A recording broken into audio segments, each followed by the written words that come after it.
Life ঘামের গন্ধ পাই। এই, একসময় দুধ গোলাপে চান করতাম আমি, জানিস? আমায় বলে কিনা ঘামের গন্ধ বেরোচ্ছে। মুখ সামলে কথা বলবি আমার সঙ্গে, জানিস? চঞ্চলগড়ের রানী আমি যাচ্ছি ভূত রাজার কাছে। তোর কি অবস্থা করি দেখ আজ, চিমড়ে চামচিকে কথাকার। বাবারে বাবারে বাবা,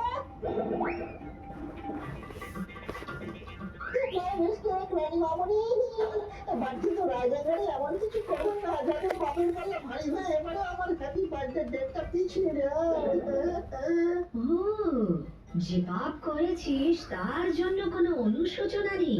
তোর চিন্তা মানব জন্ম পিছিয়ে যাবে বলে। বেশ বেশ, তোর যাতে এই মানব জন্ম পিছিয়ে যায় সেই ব্যবস্থাই করব আমি। দেখি দেখি কি করে আটকাস তুই আমায়। বাবারে বাবারে বাবা, এসব কাজ করবে না রানী মামনি।